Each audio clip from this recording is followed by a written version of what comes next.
Welcome back into our 2026 football preseason interviews. Jeremy Buck, almost a decade at Sanderson. It's crazy how fast time is flying here. Coach Buck, coming off a 7-5 season last year. Excited to talk to you today about what you have going on this year. But first, guys, I have to tell you the video is brought to you by Talk It Out NC. Talk It Out NC's mission is to reduce underage drinking by fostering open, honest, and ongoing conversations between adults and young people.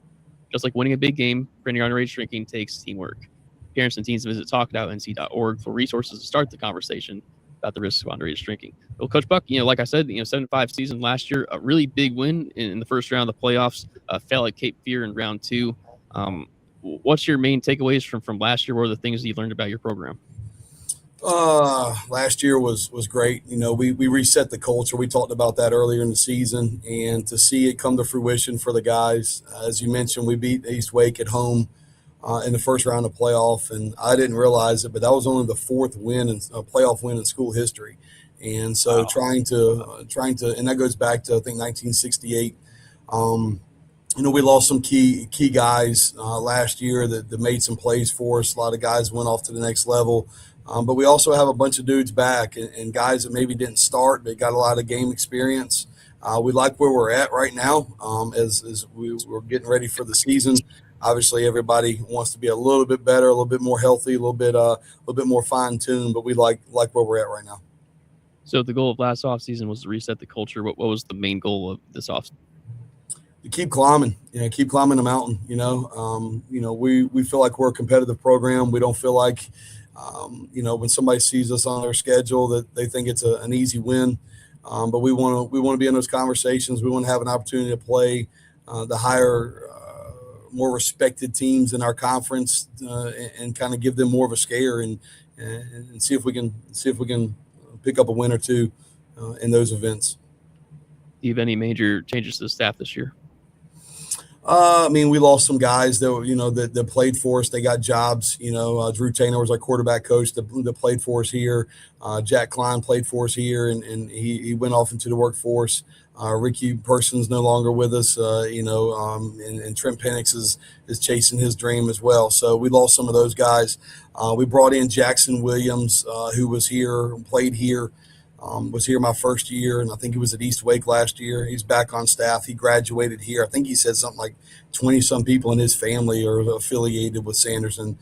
Brad Fournier, who was with me at Heritage back when you were there as well. Coach Fournier's over here with us, coaching our quarterbacks.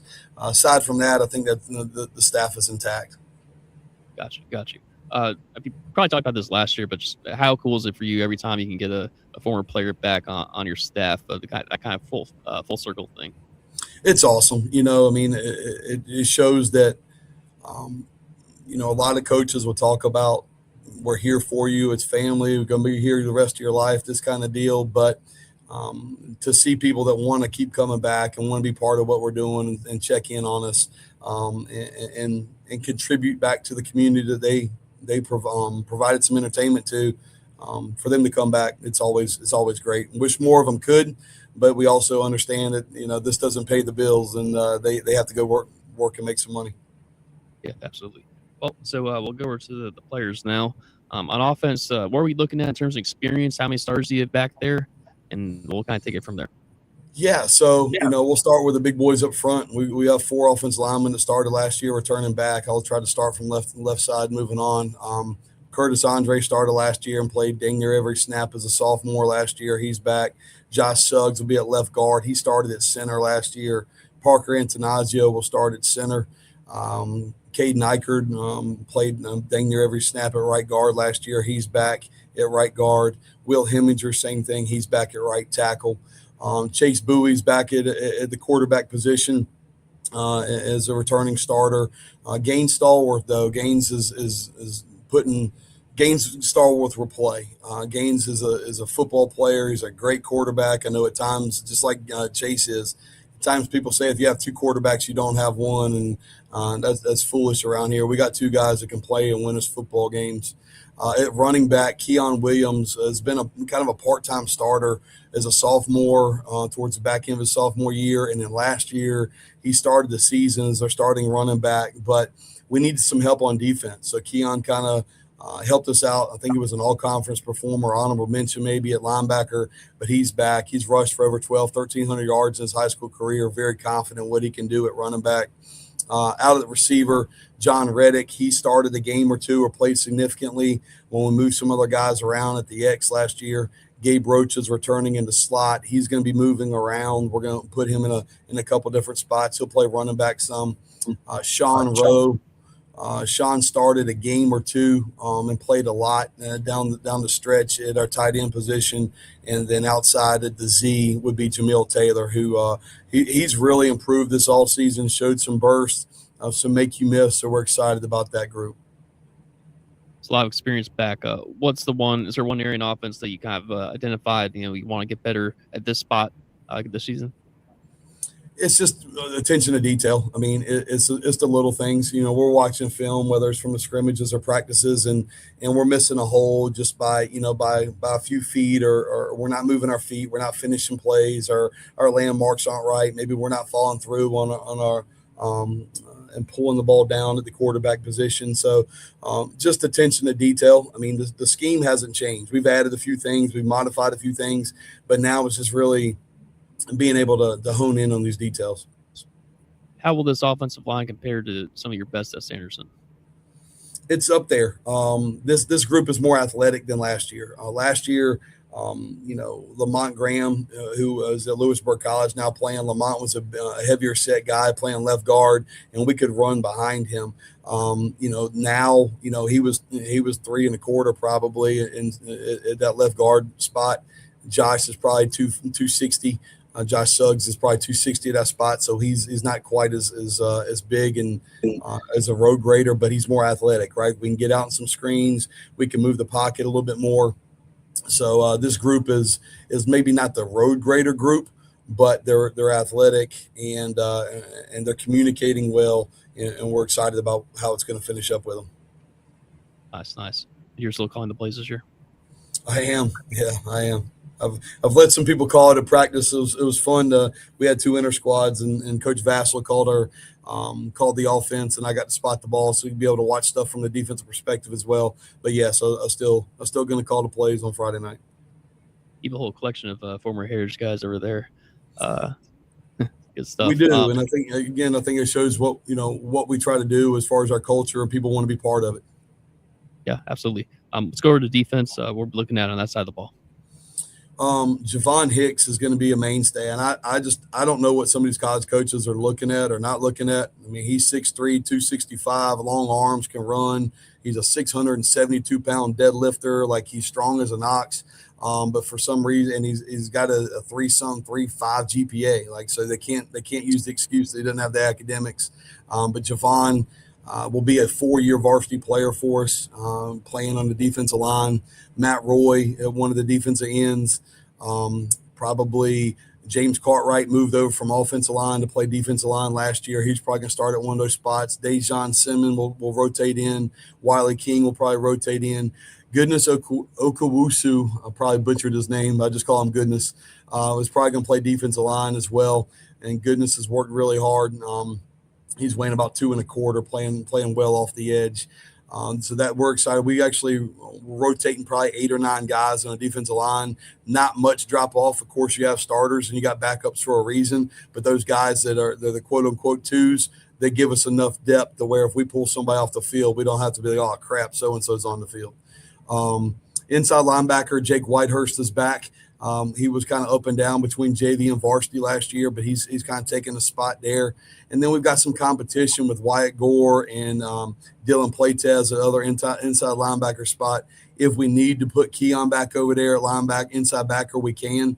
Riley Griffin played some inside backer last year. Riley right now has been pushed outside to an outside linebacker spot. LaShawn Kelly's playing an outside linebacker and kind of bandit rover safety type for us. He's made a lot of strides. He's physical, and he can cover as well. And then we get into Chris Harris as a corner. He started as a freshman, probably 7 or 8 games, including all the playoffs and the back end of the conference season. And Chris is playing really well. John Reddick, who is one of the starters at the X on offense, he's also going to start right now at corner. We've got guys like Jalen Hamilton that we might rotate in there. Maybe Gabe Rocha will actually rotate in there. Jamil Taylor could rotate in there if necessary. Miles Maynard is right now is our starting free safety. He's a sophomore. Miles will be in the rotation at the X with John, and he's starting. He's going to start at free safety. So got some experience, got some youth. I really think this defense is a much more athletic than we were last year. Last year we were just stale and stagnant at times. I really like how we're moving to the football. You kind of answered my next question. So, last year, the thing you identified from last year's film was just kind of the staleness and stagnation. Could talk more about that. Yeah, we lacked some hustle. We lacked some physicality. We lacked some want to. And we weren't as athletic as I thought we could be. So one of the things that Coach Brannick, our defense coordinator, and Coach Williams, Coach Winstead, Coach Person, our defensive staff, we got together to figure out how can we manipulate our roster to get our best athletes on the field and still be able to be functional on the offensive side of the ball and stack people in different spots. And we feel like we've hit the sweet spot right now. Of course, everybody's got to stay healthy, and we're excited about where we're at with that. One person I did fail to mention when it comes to roster management is because he's bouncing back and forth. Zion McCoy was a starter for us at corner last year, and I think he started pretty much every single game. He's going to play corner as well as playing our H behind Gabe Rocha or with Gabe Rocha. But again, it gets into the roster management. We got so many guys in so many different places that are providing some depth for us. Yeah, he had 3 picks last year, so he'll be helpful as well this year. Absolutely. Kicker, punter, long snapper, holder. What are we looking at? So Jamil Taylor will be our kicker. Our long snapper will be Charlie Sasser. Our holder is Gaines Stallworth. Our punter is our quarterback, Chase and/or Gaines will punt. Our return guys probably will end up being John Reddick, maybe Zion, maybe Jamil Taylor. Some of those guys like that will be deep on kickoff return and punt return. Schedule-wise, what do you have up in non-conference this year? Ashley comes to us. Coach P down there. I know of him. I know I talked to him one time, maybe during the pandemic. He's got a great reputation coming from Hoggard. Coach Underwood does a great job at Hoggard, so I'm sure Coach P's going to put his own spin of things. But Ashley's been a very competitive program of recent years, and we got out of there barely last year. I think it was a 14-6 ball game. That's going to be a great challenge for us, I guess, next week. Then we go to Durham Riverside. Coach Lee does a great job over there. He's going to have his athletes, going to have guys ready to move around and make some plays. And then we got Broughton on a Thursday. New coaching staff. Knew a little bit. I don't know. I'm kind of blind with what they're doing, so I don't really have a whole lot of information about them. That's a week 3 deal. So hopefully by then we'll have some more film and understanding. Nightdale, week 4, they've got new coaches, and not sure. Seen some stuff being posted about them, but I'm sure their new coach will bring a lot of energy. Being a Nightdale guy, bringing that program back. And then Chapel Hill, we go to Chapel Hill High School, which is where I played. So I get to go home to play. And then we get into the conference. And what do you expect out of the conference this year? Just like last year, a lot of competition. Gibbons and Middle Creek have kind of risen to the top. I mean, Gibbons is going to be a 7A state title contender. We know that. Middle Creek is a 6A state, was in the title game last year, but it was a 14-7 game with them last year. We had the ball coming out of halftime. So, we feel like we can compete. We got to get a little better conditioning, go make sure we don't wear down in the end and make some plays. Carey's I know they lost some stuff, but Coach Coleman's doing a good job over there with that program. Firth does a great job at Holly Springs, been there for a long time and doing a great job. And then Felton Grove's a brand new program, right? They got a lot of energy. They got a lot of growth coming in. So it's going to be competitive. I think, again, Gibbons and Middle Creek have kind of separated themselves, and that's what we're kind of trying to ascend to be able to play with them in a more competitive environment. Is your Felton game going to be at home or on the road? It's at home. This year. Okay. Yeah, it's at home. Can't really project that because you didn't play them last year. So okay. Yeah, it's at home. Yeah, so it's going to be an exciting year. I'm curious to see how things progress after last year's 7 wins and last year's trip to the second round.